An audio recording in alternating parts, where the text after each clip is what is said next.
Shalom kepada semua jemaat Tuhan. Sekarang mari kita bersama-sama mempersiapkan hati kita dalam ibadah kita hari ini. Tuhan beserta kamu. Saya gembira bila mereka berkata kepada saya, "Hai, marilah kita menyanyi kepada Tuhan."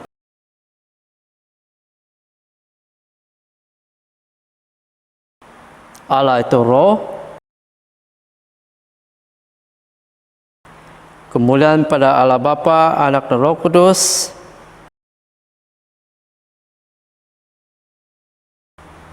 Sekarang mari kita bersama-sama di dalam doa untuk kesucian. Ya Allah yang Maha Kuasa, semua tiap manusia terbuka di hadapan Tuhan. Semua keinginannya diketahui oleh-Mu, dan daripada-Mu tiada rahasia yang tersembunyi. Sucikanlah niat hati kami dengan ilham Roh Kudus-Mu, supaya kami boleh mengasihi-Mu dengan sempurna dan memuliakan nama-Mu yang kudus dengan selayaknya, melalui Yesus Kristus Tuhan kami. Amin. Pujian Gloria, mari kita bersama-sama. Kemuliaan pada Allah di tempat yang maha tinggi, dan damai sejahtera kepada umat-Nya di bumi. Tuhan Allah, Raja di sorga, Allah dan Bapa yang Maha Kuasa, kami menyembah Engkau, kami bersyukur kepada-Mu. Kami memuji Engkau sebab kemuliaan-Mu, Tuhan Yesus Kristus, Anak Tunggal Bapa, Tuhan Allah, Domba Allah yang menanggung dosa dunia. Kasihanilah kami, Engkau yang duduk sebelah kanan Allah Bapa. Terimalah doa kami. Tuhan sajalah yang kudus, Engkau sajalah Tuhan, Engkau sajalah yang maha tinggi, Yesus Kristus dengan Roh Kudus dalam kemuliaan Allah Bapa. Amin. Sekarang mari kita bersama-sama memuji dan menyembah Tuhan. Haleluya, mari kita muji Tuhan. Haleluya, haleluya,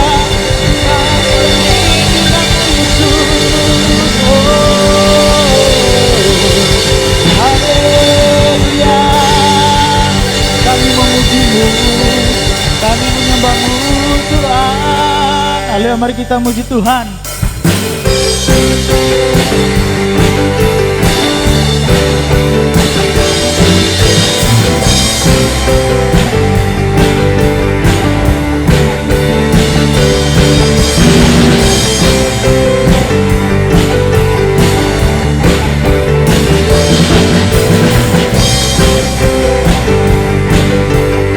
Sama-sama kita katakan, namanya Tuhanku benar raya.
datang menyembah-Mu Tuhan pada hari ini.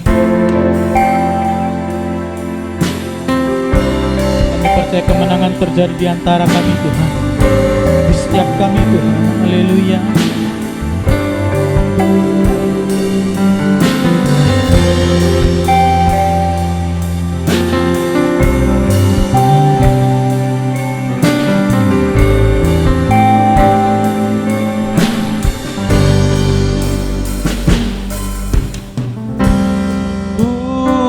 Menyembah dalam kudus hadirat-Mu, ampiri takhta kasih karunia-Mu Bapa.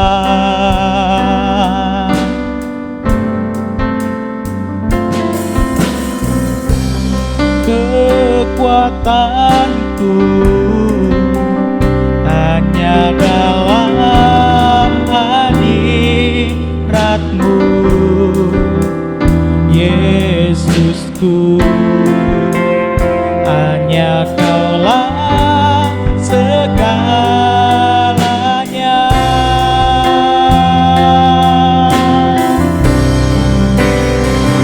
Ku yakin Kau hadir di sini, ku rasakan kuasa yang tak terbatas. Ku yakin Kau nyata di sini, kemenangan terjadi di sini.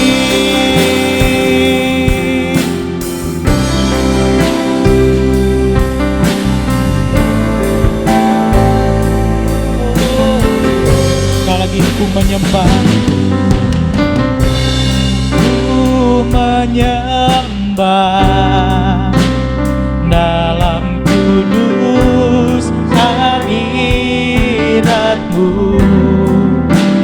ampiri takhta kasih karunia-Mu Bapa.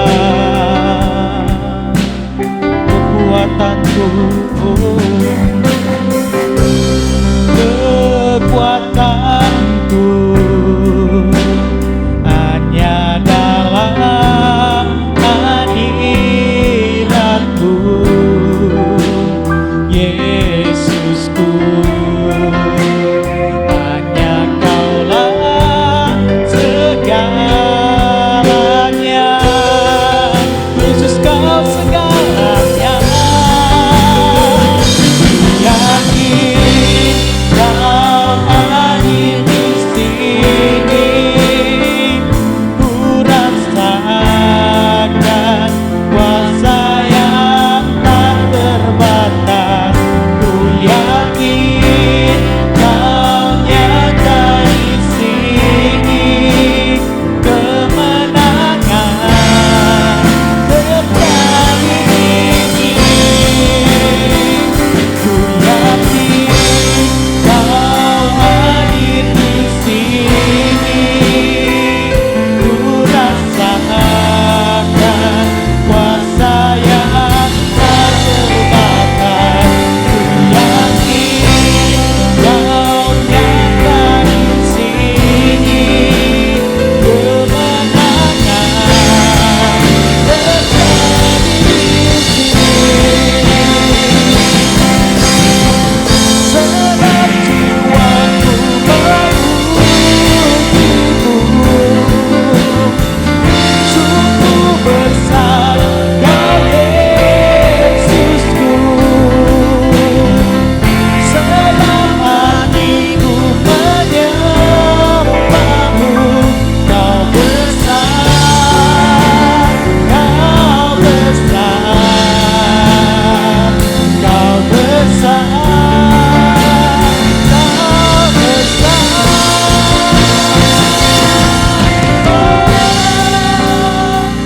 Ku yakin Kau hadir di sini, ku rasakan kuasa yang tak terbatas. Ku yakin Kau nyata di sini. Kemenangan terjadi di sini. Ku yakin Kau hadir di sini. Ku rasakan kuasa yang tak terbatas. Ku yakin Kau nyata di sini. Kemenangan terjadi di sini. Ku yakin Kau hadir di sini. Ku rasakan kuasa yang tak terbatas. Ku yakin Kau nyata di sini. Kemenangan terjadi di sini. Kesembuhan terjadi di sini. Kelepasan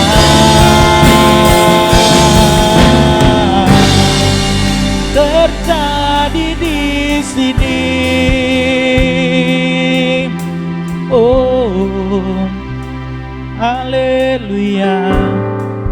Kau yang layak ditinggikan Tuhan. Haleluya. Shalom kepada semua jemaat Tuhan. Jadi sekarang adalah masa untuk firman Tuhan. Tapi sebelum itu mari kita semua tunduk kepala, kita berdoa. Saya pimpin kita di dalam doa. Bapa di surga, sekali lagi kami mengembalikan ucapan syukur kami kepada Engkau karena memberikan kami kesempatan bersama untuk beribadah dan seterusnya mendengar firman Tuhan. Walaupun ada di kalangan kami hanya beribadah bersama dengan keluarga di rumah-rumah. Saya berdoa supaya dimanapun kami mendengarkan firman Tuhan ini, sama ada di rumah ibadah atau di dalam rumah bersama dengan keluarga, kiranya firman Tuhan ini akan terus mendorong kami, memberi kekuatan kami kepada kami, terutama di waktu-waktu seperti ini, ketika kami berhadapan dengan segala macam cabaran di dalam kehidupan kami, di dalam persekutuan kami dengan Engkau. Terima kasih Tuhan, berbicaralah karena kami sudah siap untuk mendengarkannya. Di dalam nama Yesus Kristus kami berdoa. Amin. Nah, kalau kita perhatikan dalam kalender kita, ada kalender gereja kita, musim ini adalah masih dalam mood Paskah, walaupun sudah berlalu beberapa minggu, tetapi firman Tuhan yang kita dengar adalah masih kesinambungan daripada Paskah, yang mana dalam Paskah itu sendiri adalah bercakap tentang kebangkitan, ya, Yesus Kristus. Dan di dalam kebangkitan ini, ya, salah satu yang menjadi kekuatannya atau maknanya adalah daripada kebangkitannya yang menandakan kemenangannya atas kematian dan seterusnya, menebus kita, membebaskan kita, memerdekakan kita daripada belenggu dan ikatan dosa. Sekarang kita telah dilayakkan, ya, dan sekarang kita disebut atau dipanggil sebagai anak-anak Allah, ya. Jadi itu adalah antara lain sebagai buah daripada kebangkitan tersebut, ya, karena daripada kemenangan itu, kalau dulu kita milik kuasa dosa atau si iblis, sekarang kita adalah anak-anak Allah. Jadi dengan tema anak-anak Allah, berdasarkan kepada petikan 1 Yohanes pasal 3 ayat 1 hingga 7.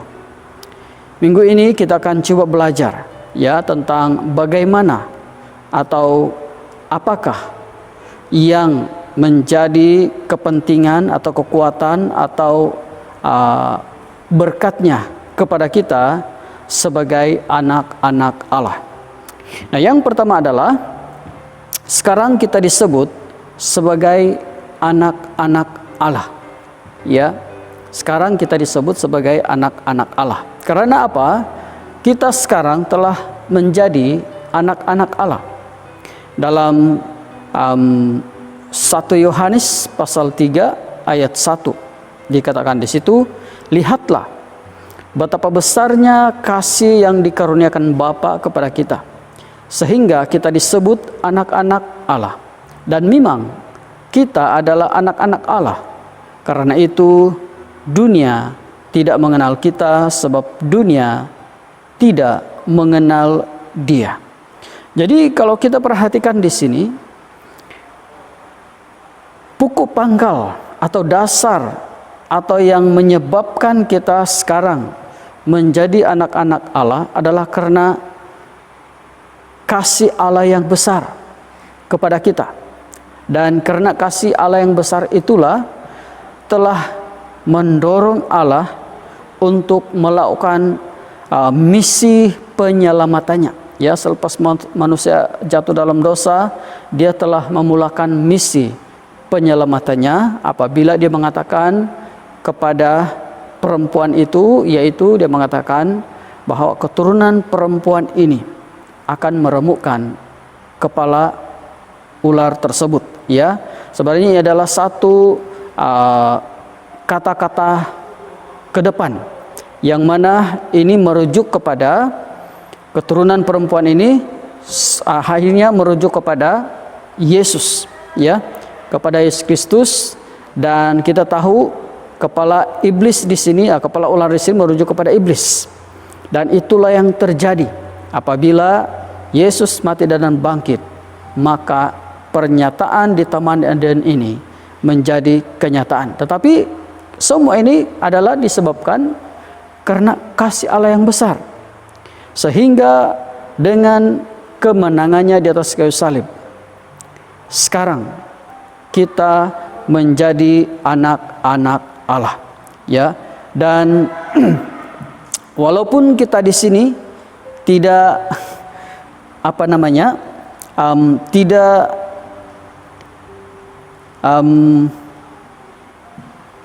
dikatakan di sini, karena itu dunia tidak mengenal kita, sebab dunia tidak mengenal Dia. Nah, apa yang dimaksudkan di sini adalah yang tidak mengenal Dia ini sebenarnya merujuk kepada mereka yang bukan pengikut Kristus.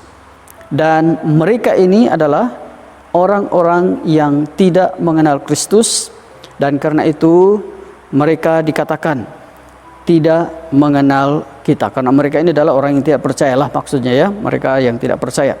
Tetapi kita yang percaya adalah yang disebut sebagai anak-anak Allah, yang telah diangkat menjadi anak-anak Allah. Nah, itu adalah perkara pertama, di mana sekarang kita telah diubah posisi kita ke tempat yang sangat indah, yaitu menjadi anak-anak Allah. Dan dengan menyebut kita sebagai anak-anak Allah, tidak berhenti hanya setakat kita menjadi anak-anak Allah. Dikatakan juga bahwa dengan menyebut kita, dengan kita disebut sebagai anak-anak Allah, kita juga menjadi sama dengan Dia. Besar keistimewaan kita sebenarnya.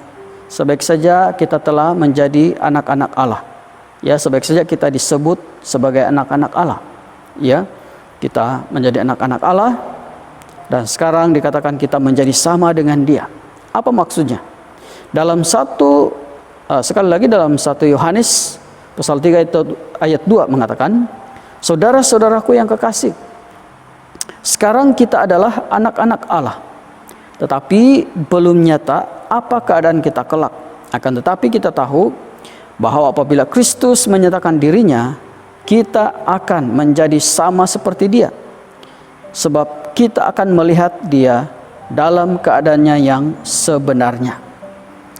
Nah, sebenarnya di dalam beberapa terjemahan sama di sini lebih tepat dengan menggunakan perkataan seperti, ya, karena sama di sini sangat pastilah tidak begitu tepat, karena mana juga mungkin kita sama dengan Allah. Tapi kalau dikatakan kita seperti, itu lebih masuk akal. Ini berdasarkan ulasan beberapa ahli teologi, ya, berdasarkan beberapa ahli teologi dan berdasarkan kepada kajian kata-kata asli mereka, sebenarnya sama di sini lebih kepada seperti, ya. Tetapi itu bukan perkara yang kita mau tekankan di sini. Apa yang kita mau tekankan di sini adalah ini adalah satu lagi keistimewaan kita. Apabila kita telah menjadi atau disebut sebagai anak-anak Allah. Walaupun dikatakan di sini belum nyata, ya, belum nyata keadaan kita kelak, tapi kita tahu bahwa apabila Kristus menyatakan dirinya, yaitu pada waktu kedatangan yang kedua kali, kita akan seperti Dia. Maksudnya kita akan diubah, tubuh kita akan diubah seperti Dia. Dalam Filipi pasal 3:21 ini dinyatakan yang akan mengubah tubuh kita yang hina ini sehingga serupa. Ini yang dikatakan, ya, serupa dengan tubuhnya yang mulia menurut kuasanya yang dapat menaklukkan segala sesuatu kepada dirinya.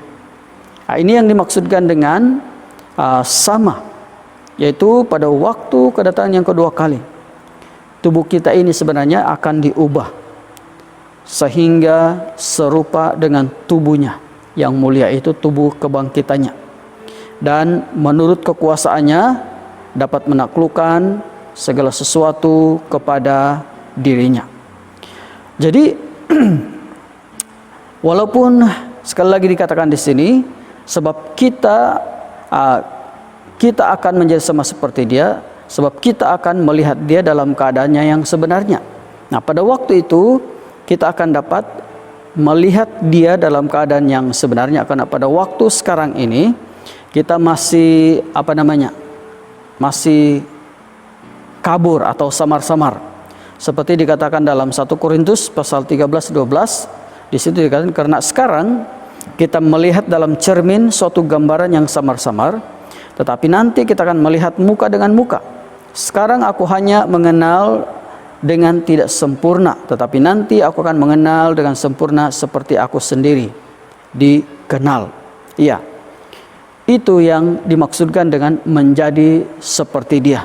Karena pada waktu itu, yaitu kedatangan kedua kali, segala sesuatu nanti, pertama tubuh kita akan diubah serupa dengan Dia, dan pada waktu itu kita akan melihat Dia muka dengan muka, dan apa yang samar sekarang, apa yang tidak pasti sekarang, apa yang dimaksudkan kita seperti sekarang ini masih kabur-kabur, waktu itulah kita akan melihatnya dengan lebih jelas, karena waktu itu segala-galanya telah terbuka.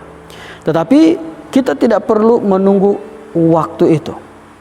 Kita hanya perlu melihat apa yang telah diberikan kepada kita sekarang, yaitu dengan kita disebut sebagai anak-anak Allah. Kita telah diberikan satu keistimewaan besar. Kita telah diberi satu tahap kedudukan yang begitu besar, yaitu disepertikan dengan Dia.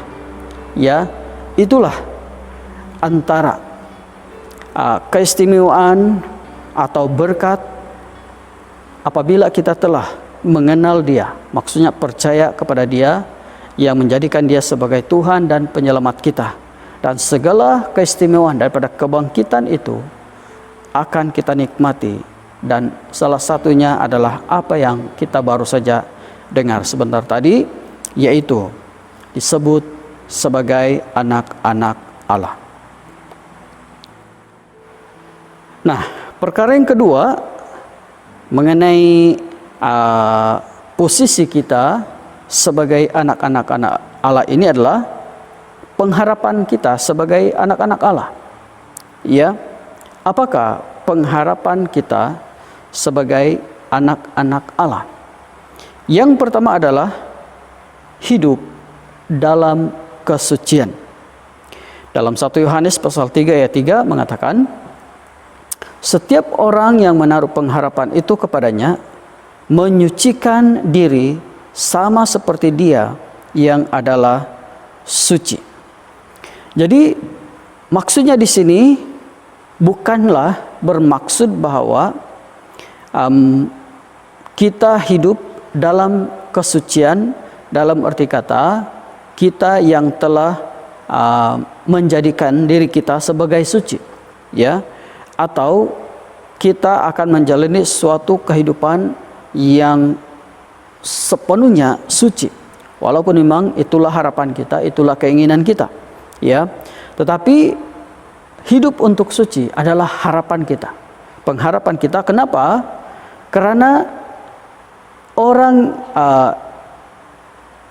orang yang percaya kepada Kristus, ya, tahu bahwa Kristus itu adalah suci. Kesucian Allah itu sendiri yang akan menjadi kekuatan kita, pengharapan kita, pendorong kita untuk turut hidup dalam kesucian, ya. Karena adalah sesuatu yang istimewa atau adalah sesuatu panggilan yang besar untuk kita turut serta di dalam kesucian Allah. Macamlah kalau kita ikut kepada seseorang, ya,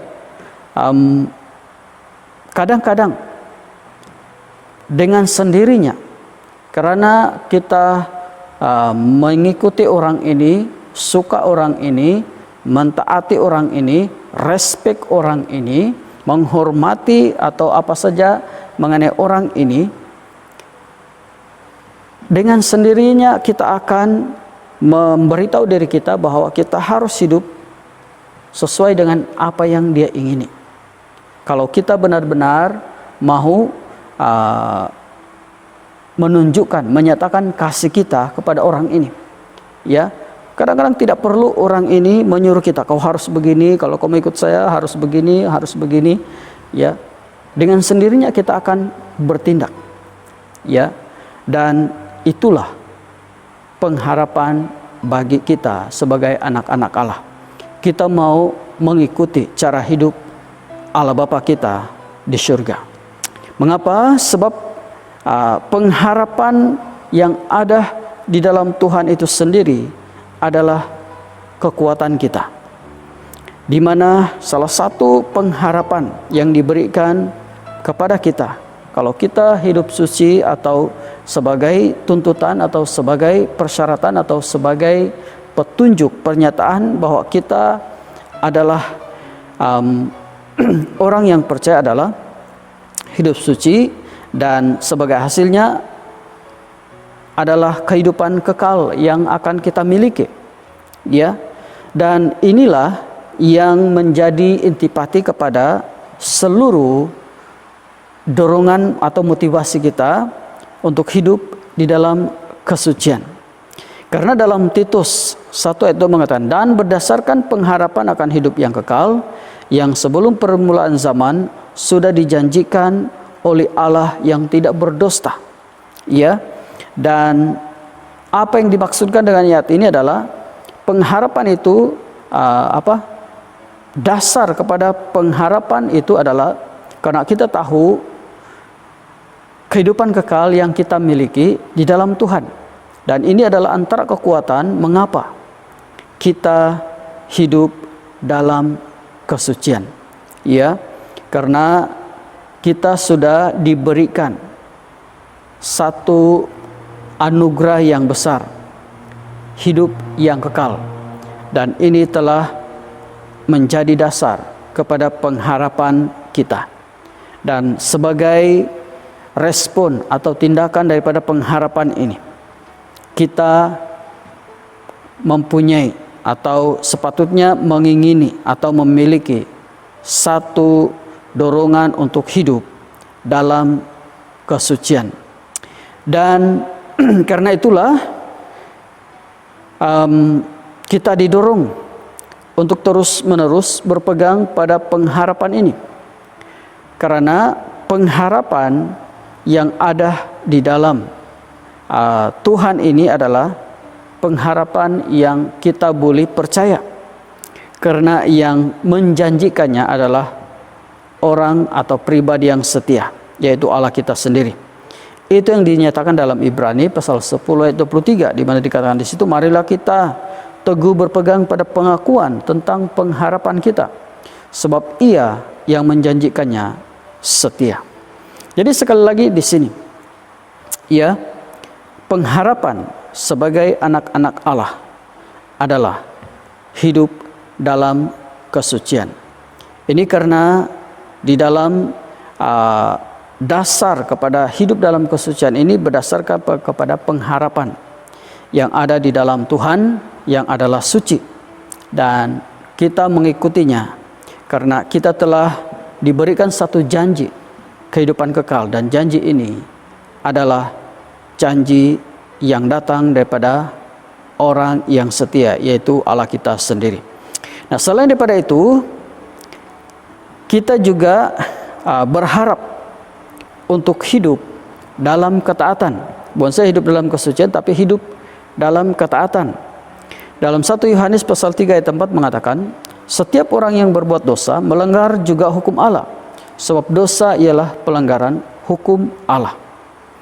Jadi di sini kita mau belajar sebaliknya, di mana dia mengatakan di sini setiap orang yang berbuat dosa melanggar juga hukum Allah, sebab dosa ialah pelanggaran hukum Allah.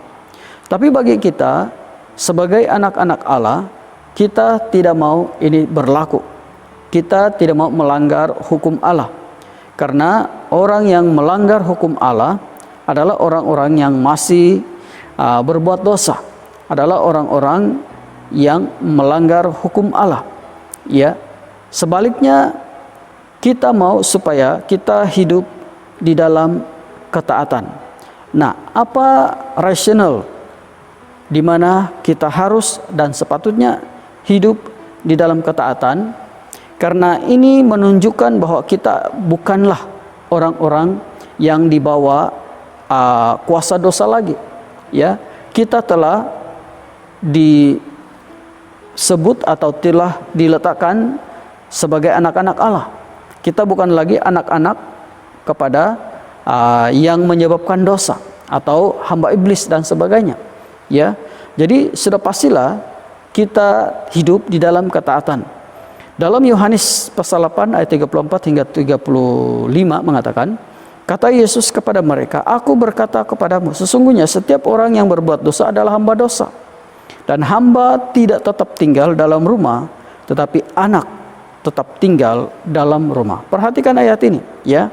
Kenapa sebagai anak-anak Allah pengharapan kita adalah supaya berusaha hidup dalam ketaatan? Karena dasarnya Yesus mengatakan, bagi orang yang masih berbuat dosa, dia adalah hamba dosa. Pada hakikatnya kita bukan lagi hamba dosa, kita adalah anak-anak Allah. Dan ditambahnya lagi dalam ayat 35 ini, karena hamba tidak tinggal di dalam rumah, tetapi anak, yaitu kita yang telah diangkat, dijadikan, disebut sebagai anak-anak Allah, tetap tinggal di dalam rumah. Rumah siapa? Sudah pastilah rumah Bapa kita, yaitu tinggal di dalam Tuhan Yesus Kristus. Jadi maksudnya kita bukan hidup sebagai hamba dosa lagi. Kita sekarang adalah anak-anak Allah, tinggal di dalam rumah Allah. Jadi sudah pastilah ini merupakan sesuatu dasar bagi kita hidup di dalam ketaatan, sebagai gambaran bahwa, sebagai penyataan bahwa kita bukan lagi orang-orang atau hamba dosa yang kesenangannya adalah melanggar hukum Allah, karena itu memang dia punya cara hidup, ya. Tapi bagi kita, kekuatan dan harapan kita untuk hidup dalam ketaatan adalah karena sekarang kita adalah anak anak Allah. Nah, yang ketiga, ya, status kita sebagai anak-anak Allah, kita sudah melihat bagaimana dan apa istimewanya disebut sebagai anak-anak Allah, dan apa pengharapan kita sebagai anak-anak Allah. Yang ketiga ini adalah fungsi atau apa yang sepatutnya peranan atau tanggung jawab kita sebagai anak-anak Allah. Dalam bahagian ini, pertama, peranan kita atau fungsi kita atau perkara yang sepatutnya menjadi cara hidup kita sebagai anak-anak Allah adalah tidak hidup di dalam dosa. Ya, dalam 1 Yohanes pasal 3 ayat 5 mengatakan, "Dan kamu tahu bahwa ia telah menyatakan dirinya supaya ia menghapus segala dosa, dan di dalam dia tidak ada dosa." Ini merujuk kepada Yesus ketika pernyataannya atau kedatangannya yang pertama kali, ya, yaitu bahwa ia telah menyatakannya, di mana pada waktu kedatangan yang pertama kali dia sudah pun menyatakan atau dinyatakan sebagai Mesias yang akan menghapus segala dosa. Ini jelas ketika Yohanes bercakap mengenai dia, ya, dalam Yohanes pasal 1 ayat 29 mengatakan, pada keesokan harinya Yohanes melihat Yesus datang kepadanya dan ia berkata, "Lihatlah anak domba Allah yang menghapus dosa dunia." Jadi jelas sekali bahwa yang dimaksudkan dengan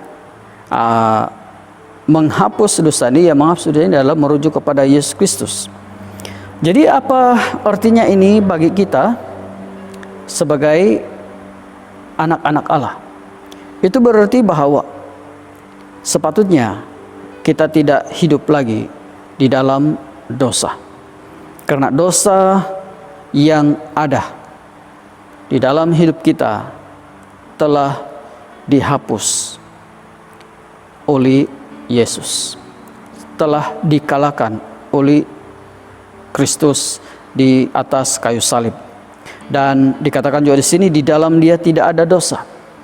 Dan ini sebenarnya memberitahu kita bahwa sebagai anak-anak Allah dan sebagai anak yang tinggal di dalam dia, karena di dalam dia tidak ada dosa, maka sewajarnya lah, sepatutnya lah kita pun tidak hidup di dalam dosa. Karena orang yang tinggal di dalam dia, orang yang telah menjadi miliknya, adalah orang yang tidak hidup di dalam dosa, tapi hidup di dalam kekudusan dan kekuasaan Allah sendiri, karena orang itu adalah miliknya, dan orang itu sekarang bersama-sama dengan dia, yaitu Yesus Kristus sendiri. Nah, selain daripada tidak hidup di dalam dosa, sepatutnya sebagai anak-anak Allah juga, kita juga sepatutnya tidak berbuat dosa lagi. Ya, dalam 1 Yohanes pasal 3 ayat 6 mengatakan, "Karena itu setiap orang yang tetap berada di dalam dia tidak berbuat dosa lagi. Setiap orang yang tetap berbuat dosa tidak melihat dan tidak mengenal dia." Nah, perhatikan baik-baik di sini, setiap orang yang tetap berada di dalam, ya, tetap di dalam dia, tidak berbuat dosa lagi. Ini sama seperti ayat 5 tadi, di mana karena di dalam dia tidak ada dosa. Jadi orang yang tetap dan berada di dalam dia memang sepatutnya tidak berbuat dosa lagi, karena di dalam dia tidak ada dosa. Jadi kalau orang itu masih berbuat dosa, ya, sebenarnya orang itu dikatakan tidak melihat atau tidak mengenal Dia. Sebenarnya tidak melihat atau tidak mengenal ini adalah merujuk kepada mereka yang tidak percaya kepada Kristus. Tapi kita adalah orang-orang yang percaya, karena Dia Dia telah membebaskan atau menebus kita daripada belenggu dosa. Jadi kalau begitu, ada mungkin tertanya-tanya, sebagai anak-anak Allah tidak hidup lagi di dalam dosa, sebagai anak-anak Allah tidak berbuat dosa lagi, tapi realitinya bagaimana? Ya, nah kembali kepada kajian teks, ya, di mana dari segi tata bahasa aslinya, berbuat dosa lagi sebenarnya bermaksud berbuat dosa terus menerus, atau berbuat dosa sebagai kebiasaan. Ya, jadi kalau kita perhatikan baik-baik di sini, ya, sebenarnya ada satu pengertian atau satu penterjemahan yang mana mungkin lebih menepati apa yang menjadi persoalan kepada kita, yaitu orang yang berbuat dosa lagi ini, atau berbuat dosa terus menerus, atau berbuat dosa sebagai kebiasaan ini adalah bukan sebenarnya adalah merujuk kepada mereka yang belum percaya kepada Kristus. Ya, karena bagi kita yang sudah percaya kepada Kristus, ya, pada hakikatnya kita memang masih ada potensi, ada kemampuan, ada keinginan untuk berdosa. Tapi yang membezakan kita adalah kita bukanlah jenis orang yang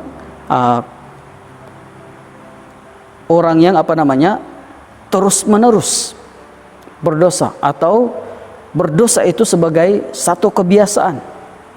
Seringkali walaupun kita tahu kita adalah orang yang berdosa, tapi seringkali dalam setiap waktu kita akan sentiasa disadarkan, kita akan sentiasa diingatkan mengenai pelanggaran-pelanggaran kita, mengenai bagaimana kadang-kadang kita begitu sedih apabila dalam satu ketika mungkin kita lemah dan kita gagal, ya. Tetapi itu bukan menunjukkan bahwa kita adalah orang yang terus-menerus. Karena orang yang terus-menerus ini adalah merujuk kepada yang tidak peduli sudah, ya. Dia tidak ambil kira, dia tidak pernah perhitungkan itu dosa apakah, semuanya tidak. Yang penting dia buat saja apa yang dia mau, ya. Dan saya percaya, sebagai orang percaya, kita tidak sampai ke tahap itu. Malah kerinduan terbesar kita adalah supaya kita tidak hidup di dalam dosa, supaya kita tidak berbuat dosa lagi. Dan memang inilah fungsi kita sebagai anak-anak Allah. Inilah keinginan Allah di dalam hidup kita. Jadi untuk ini kita hanya perlu memastikan dan mengusahakan supaya kita tetap di dalam Dia. Karena itulah kuncinya. Bagaimana kita memainkan peranan atau fungsi kita sebagai anak-anak Allah. Karena selama kita tetap di dalam Dia, kita akan terhindar daripada dosa. Karena tetap dan di dalam Dia tidak ada dosa. Jadi sebagai kesimpulan, dalam 1 Yohanes pasal 3 ayat 7 mengatakan, anak-anakku, janganlah membiarkan seorang pun menyesatkan kamu. Barang siapa yang berbuat kebenaran adalah benar, sama seperti Kristus adalah benar. Seringkali daripada ayat pertama sampai ayat ke-7 ini, kita seringkali dibawa kembali kepada asas kita yang mendasar, yaitu Yesus Kristus. Ya, bagaimana kita mampu memiliki pengharapan, bagaimana kita mampu untuk hidup di dalam kesucian, ketaatan, kekudusan dan sebagainya. Dan bagaimana kita mampu untuk hidup di dalam kebenaran? Balik kepada Kristus. Ya, balik kepada Kristus, karena di dalam Kristus semua kemenangan atas tentangan, semua kemenangan atas dosa, maut dan sebagainya telah dimenangkan oleh Kristus di atas kayu salib. Jadi kita hanya sebagai anak-anak Allah, kita hanya perlu kembali kepada dasar kita yang paling kuat, paling mendasar dalam iman kita, yaitu Yesus Kristus sendiri. Jadi dalam hal ini saya percaya, walaupun mungkin ada yang coba menyesatkan kita, apalagi dalam dunia hari ini ada banyak sumber cabaran-cabaran itu datang kepada kita. Ya, sama ada itu dari dalam diri kita, daripada luar, daripada media-media massa dan sebagainya.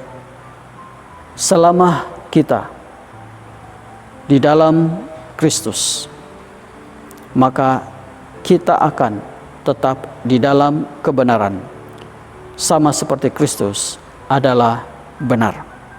Jadi itulah yang kita belajar bersama-sama sebagai anak-anak Allah. Apabila status kita sebagai anak-anak kita telah diangkat, kita telah dijadikan posisi atau status kita sebagai anak-anak Allah, maka itulah keistimewaan-keistimewaan kita, harapan-harapan kita dan cabaran-cabaran kita yang perlu kita siap menerima dan siap untuk menghadapinya. Tetapi sebagaimana yang dinyatakan dalam ayat 7, di dalam segala sesuatu, dalam semua cabaran kita, dalam semua pengharapan dan apa saja yang kita ingin perkatakan mengenai posisi kita sebagai anak-anak Allah, dasarnya adalah Yesus Kristus sendiri.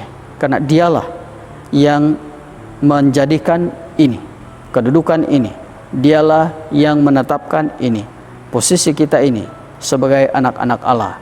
Dan karena itu dialah segala-galanya di dalam kehidupan kita sebagai anak-anak Allah.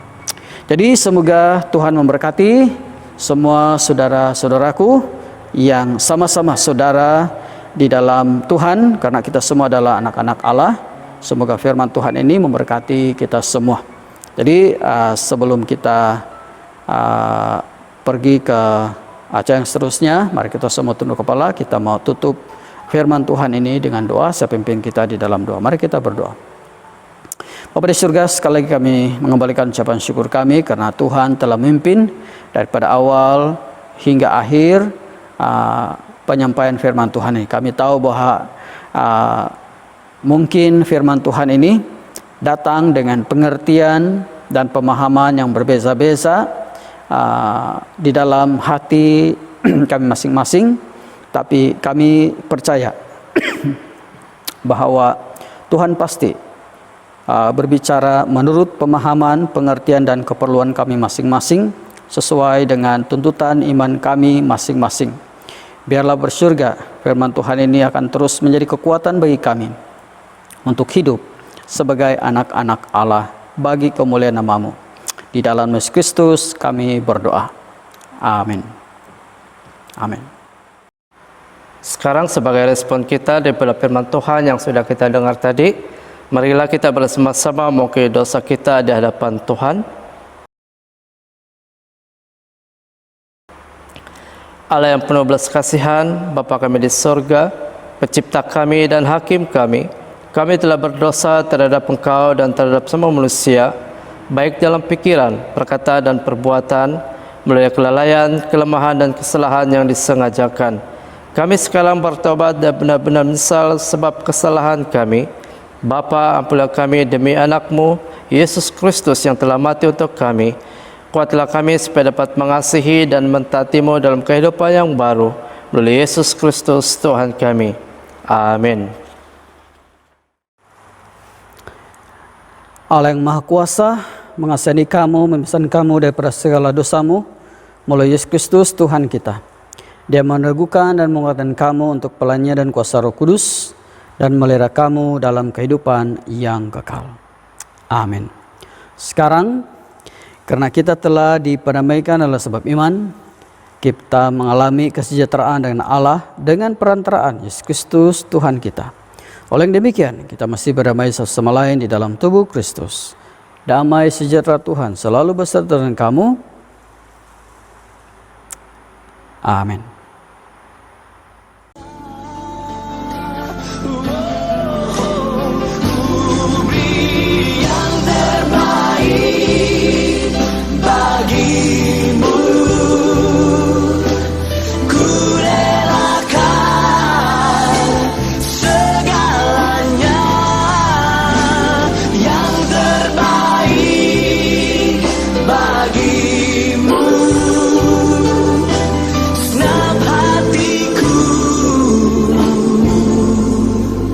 Dan segenap jiwaku.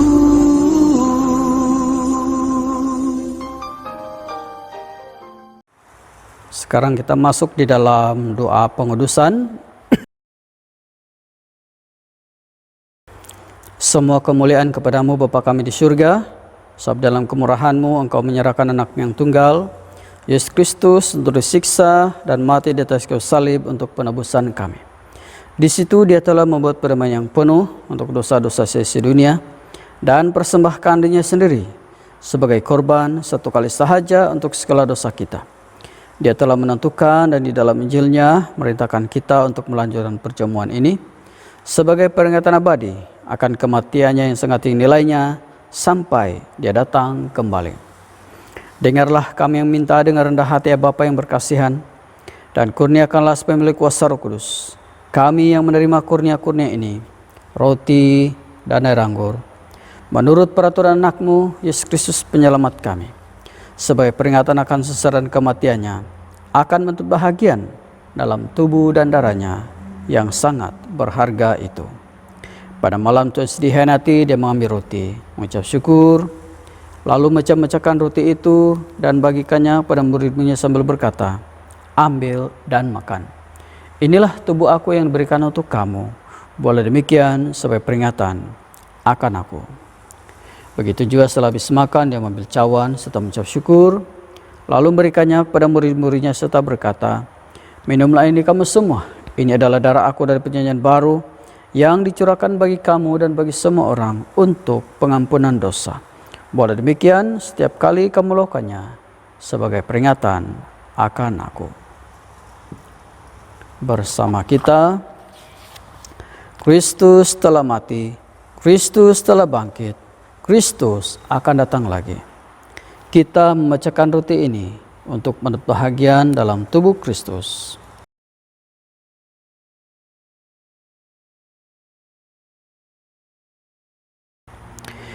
Berbahagialah mereka yang dijemput ke perjamuan domba.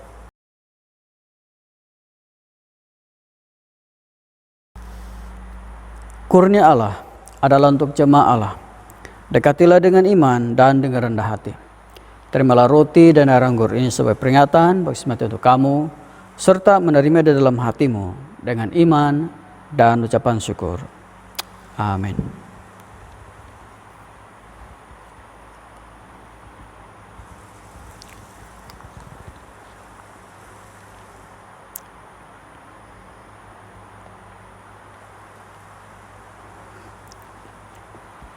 Sekarang bolehlah leman perjamuan kudus diberikan kepada anggota masing-masing.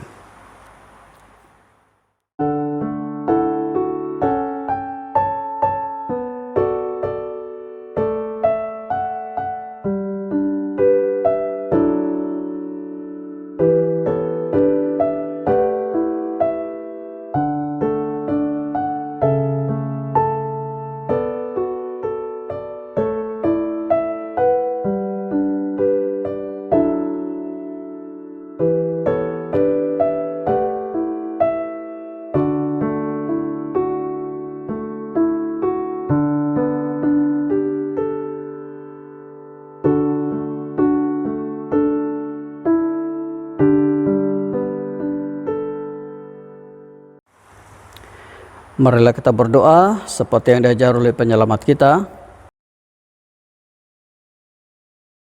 Bapa kami yang di surga, dikuduskanlah namamu.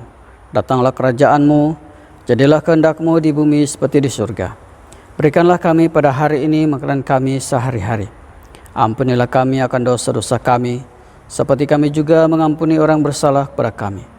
Janganlah membawa kami ke dalam pencobaan, tapi lepaskanlah kami daripada yang jahat. Karena Engkau yang punya kerajaan, kuasa dan kemuliaan sekarang dan selama-lamanya. Amin. Doa syukur bersama. Allah kekal Bapa kami yang di surga, kami mengucapkan terima kasih kepadamu yang telah menerima kami sebagai anggota-anggota hidup anak-Mu, Yesus Kristus, penyelamat kami. Kami mengucapkan terima kasih kepadamu yang telah memberikan kami makanan rohani di dalam sekalian tubuh dan darahnya.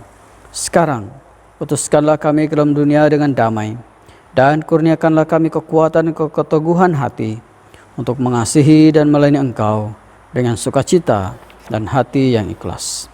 Amin. Terima berkat daripada Tuhan. Sentosa Allah yang melebihi pengertian manusia, melahirkan hati dan jiwa kamu di dalam pengetahuan dan kasih Allah dan anaknya, Yesus Kristus Tuhan kita. Dan berkat Maha Berkuasa, Bapa, Anak dan Roh Kudus, beserta dengan kamu dan tinggal serta dengan kamu sampai selama-lamanya. Amin. Pergilah dengan damai sejahtera dan layanilah Tuhan. Amin. Sekarang mari kita sama-sama menaikkan pujian kesyukuran kita kepada Tuhan. Haleluya, mari kita terus memuji Tuhan. Haleluya, haleluya, dialah Raja yang layak dipuji, layak disembah. Haleluya Tuhan, haleluya Tuhan. Mari kita memuji Tuhan.